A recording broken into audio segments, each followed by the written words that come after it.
I guess we talk about the importance of getting good strategic advice in whether it be legal advice, property advice, accounting advice.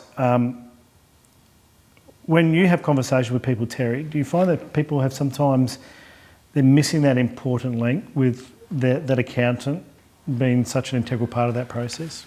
Yeah, that and a whole lot more that people are missing. We have kind of like an 8-step process that we think that people should follow to become property investors.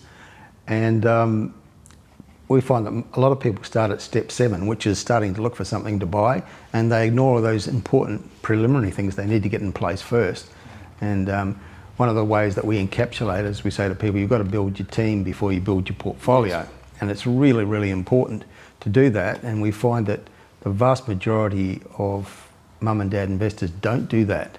They're not really willing to spend the money and the time on good information and good advice. So they tend to skimp on that. They're willing to spend $500,000 on a piece of property, but they're not willing to spend a few $100s or a few $1,000s on the preparatory things that they really need to get in place so they can make good decisions.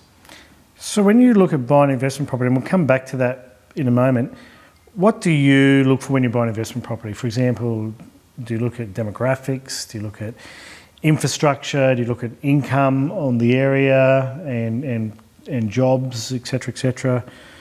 What are the things you look for as a researcher? What are some of the key fundamentals that you look for?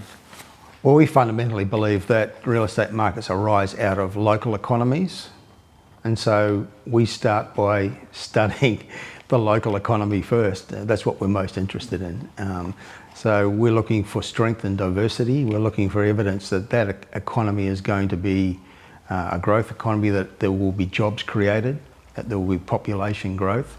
Diversity is so important.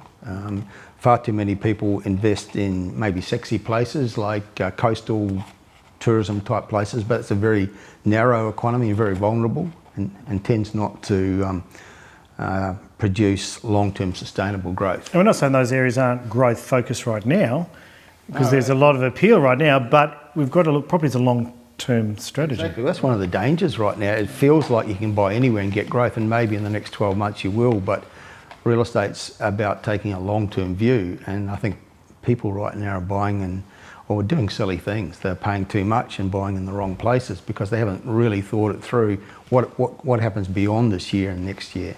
And so you really do need to focus on those areas that have got the credentials for long-term sustainable growth, and that comes down to a strong, sustainable economy first up. Yeah. And then we look at infrastructure, both from the viewpoint of existing infrastructure, but even more importantly, what's coming up in the way of new infrastructure, because that's an incredible driver of real estate markets. Yeah. So certainly in Southeast Queensland, we're living in very exciting times, but we'll be talking about that in a webinar next week. So I'm very looking forward to that. But and Terry, I have to say, look, we have valued incredibly the research and the reports that you do.